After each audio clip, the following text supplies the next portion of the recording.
N7Day has come and gone for another year. The Mass Effect community gathered like children on Christmas morning, buzzing with excitement and anticipation, wondering what snippets of information and insights into the next Mass Effect could be gleaned from the trail of breadcrumbs left by Mike Gamble and his team, and this year's treasure hunt did not disappoint. What followed was a blog post, a series of hidden codes, and 3 short clips that, when sliced together, revealed a mysterious N7 figure and an official poster showing a new possible protagonist and a hidden concept art offering insights into possible themes, settings, and even a possible time frame for the next Mass Effect. While I left with more questions than answers, the reveals on N7Day were enough to get my imagination racing. And today I want to cover all of the main reveals, what can be gleaned from them, and what I think they may mean for the next Mass Effect. So grab a cup of tea, get comfortable, and let's dive in. No N7Day would be complete without a heartfelt message from Mike Gamble and the dev team working on the next Mass Effect. So let's start with the blog post and look at what Mike had to say and what we can infer from it. I won't go through every word of it, but I will link to the post below and include snippets of it here as we break it down. Some of the key things that stood out to me here were Mike's reference to the long-lasting appeal of the Mass Effect universe and the passionate and dedicated community that make it special. As a part of that community, and as someone who has played and supported Mass Effect as long as I have, showing my age here, it was really nice to see it recognized and appreciated.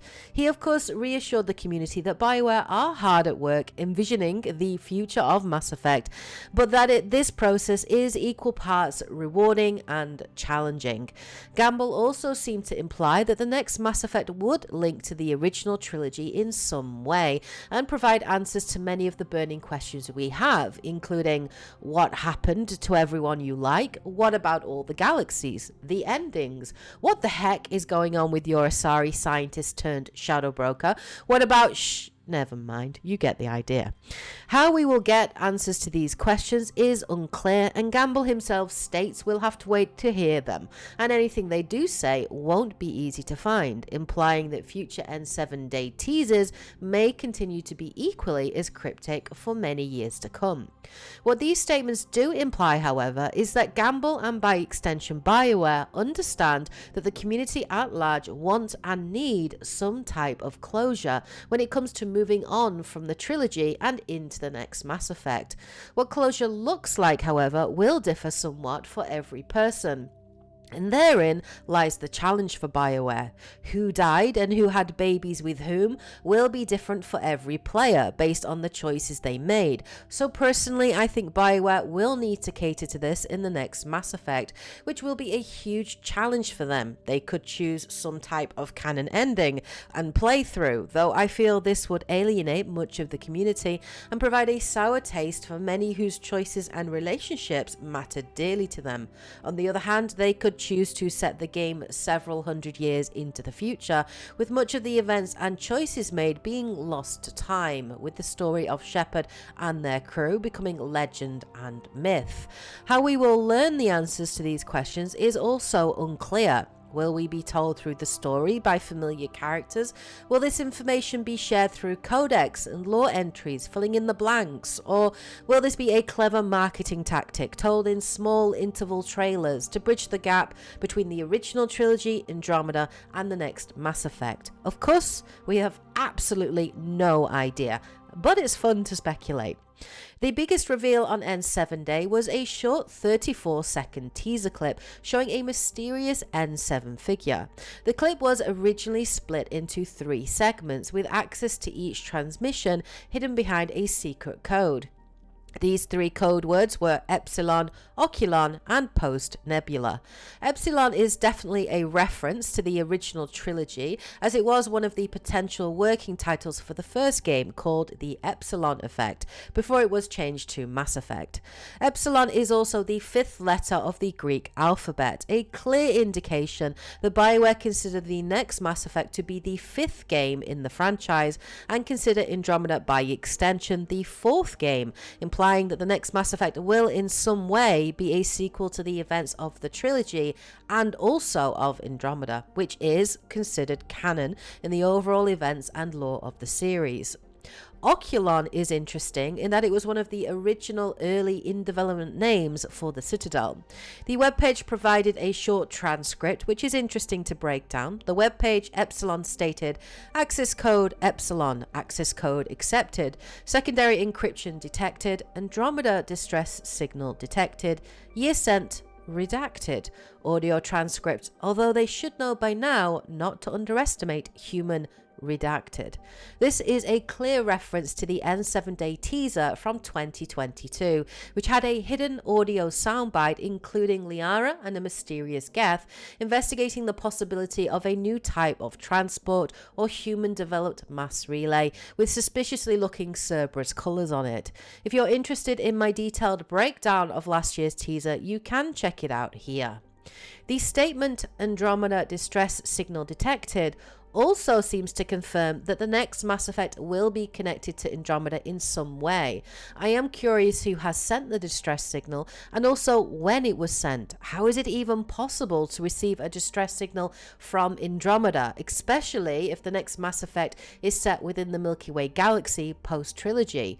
Was a distress signal from the Quarian arc Keeler Seer, which was received by the Nexus in 2819, or does the distress signal originate from some other source? Even if it was sent to the Milky Way galaxy, how are they receiving it, given that Andromeda is set more than 600 years after the events of Mass Effect 3? Is it even scientifically possible? Wanting to know, I decided to do some research and found a very interesting video from content creator Cool Worlds. Within the video, he explained that faster than light technology can cause time paradoxes and that it is possible to send a signal from the future using FTL technology and have it received in the past. I won't go into too much detail here explaining the science, but if you're interested, I will add a link in here. Go check it out and let me know what you think. People assume that time is a strict progression of cause to effect, but actually, from a non-linear, non-subjective viewpoint, it's more like a big ball of wibbly-wobbly, timey-wimey stuff. BioWare could certainly use this scientific theory to bridge the gap between Andromeda and the Milky Way, and Mass Effect has always been a sci-fi series built upon a solid scientific foundation, so I can definitely see them going this route. It would also solve one of the biggest issues that they have, as they definitely wrote themselves into a corner with setting Andromeda so far removed from the trilogy in both time and space.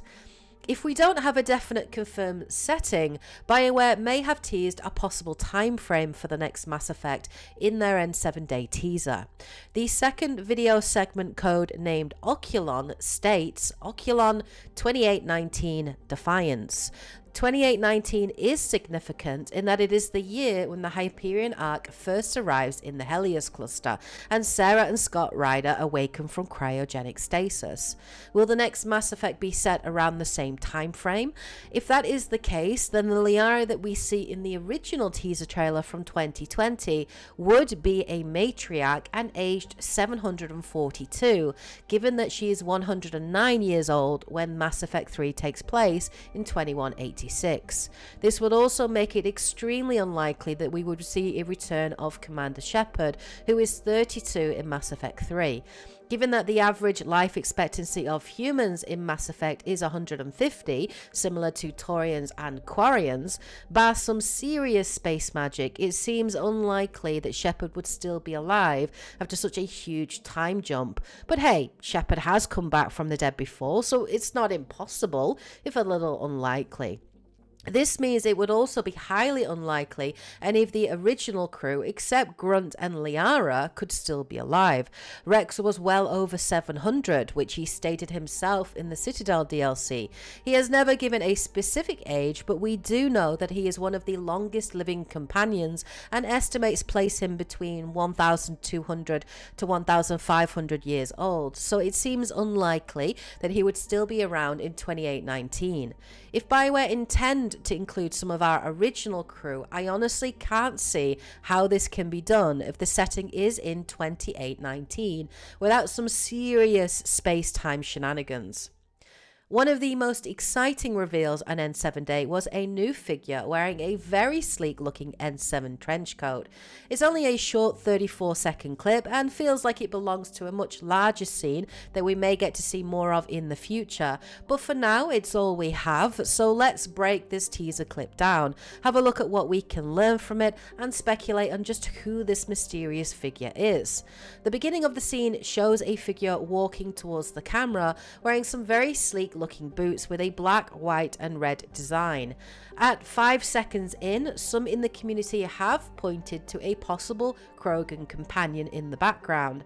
It's definitely hard to see due to the shadows and blurriness of the image, but there is the possibility of a Krogan armor set from the hump design and also the light on the back of the armor piece.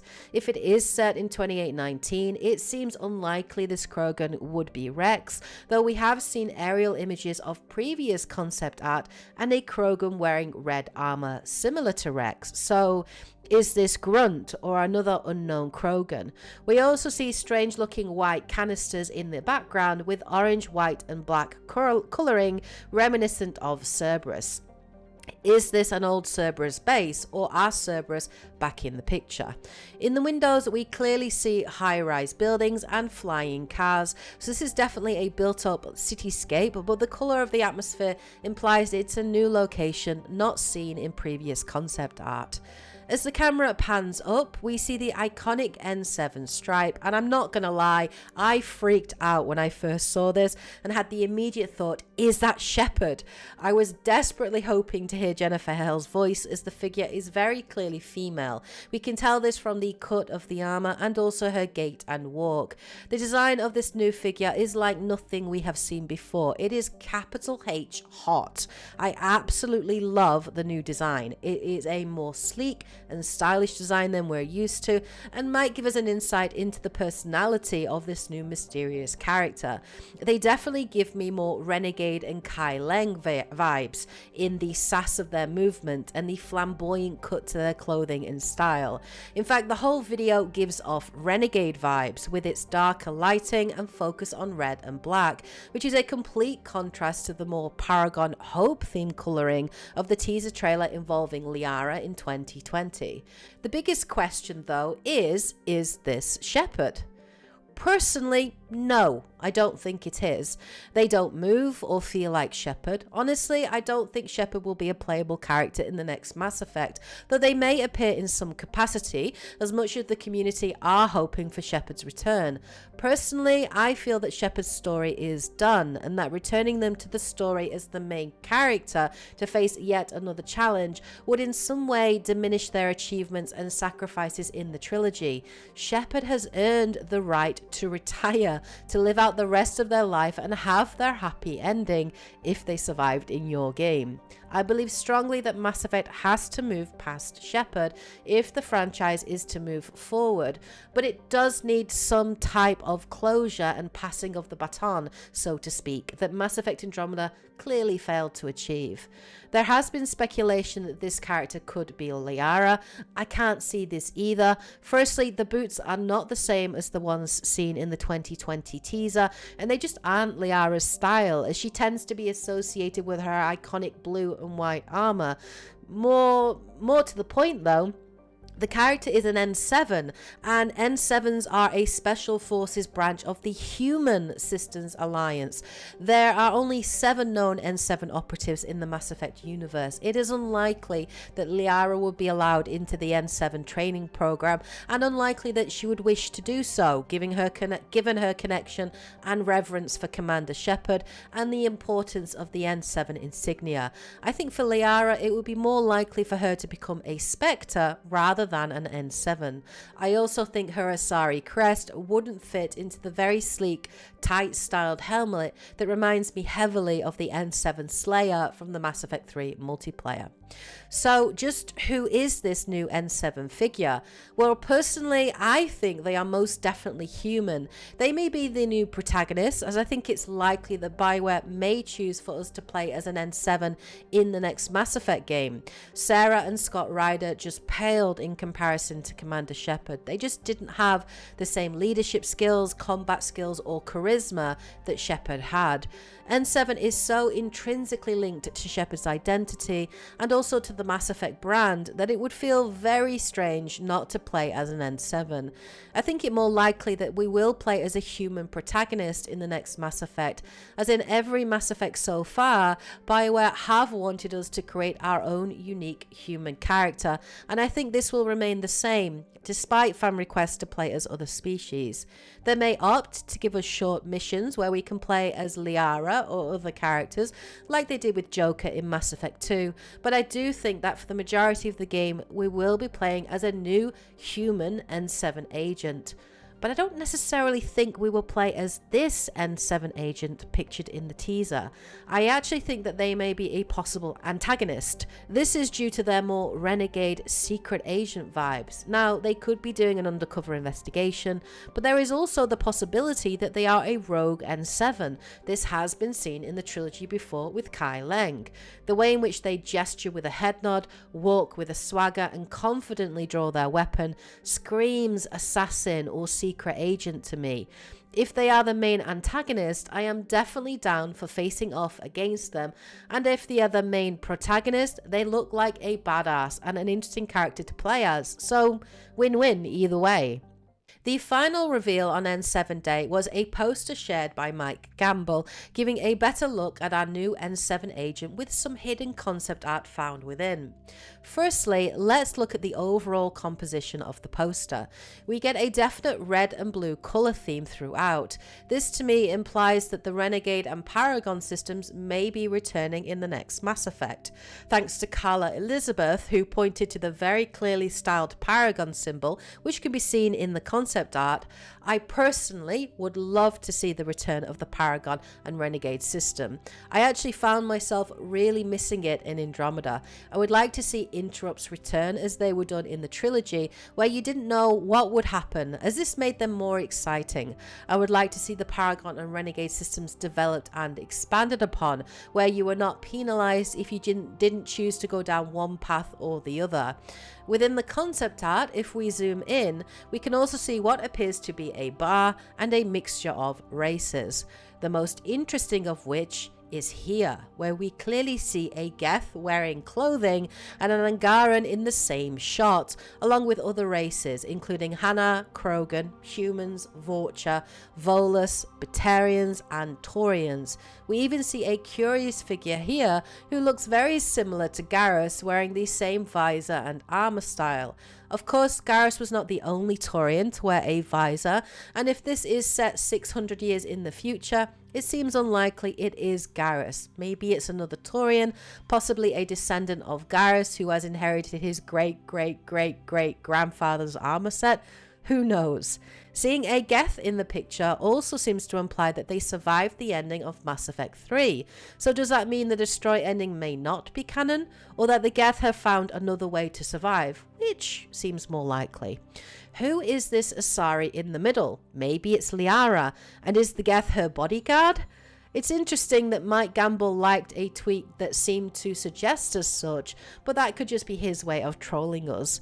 The biggest question I have is, how is an Angaran and a Geth in the same space? That seems to suggest that either this is set in Andromeda and the Geth has travelled there, or the Angaran is now in the Milky Way galaxy, or perhaps something else. Either way, it definitely adds more weight to the suggestion that the next Mass Effect will be set several hundred years into the future. One very clear thing from this N7Day is that we just don't know what to expect with the next Mass Effect. The teaser certainly gave us more questions than answers and more to speculate on. I, for one, really enjoy these breadcrumbs and hidden puzzles that we have to unravel each year, but I would hope that we would get more concrete answers and hints on the next N7Day. I certainly don't expect to hear anything in the near or even distant future, as I think BioWare's full focus will be and should be on Dragon Age Dreadwolf, and given that we haven't heard or seen anything concrete on the next Dragon Age, it is long overdue, and I expect we will see or hear something at the Game Awards on the 7th of December. So there are my overall thoughts and breakdown on N7Day this year and everything revealed by BioWare. Let me know your thoughts in the comments section below. Who do you think the new N7 figure is? Why do you think our new Geth bodyguard is wearing clothing? And would you be happy with a time skip? I would love to read your thoughts. Hope you guys enjoyed the video and listening to my thoughts and speculations. If you did, please remember to hit the like button, subscribe, and all that good stuff. I will be back again with this month's Normandy Newsfeed podcast, which I'm actually really excited about, as I have some special guests and great discussions on it this month and can't wait to share them with you all. Anyway, have a great week everyone, take care, and as always, happy gaming. I should go.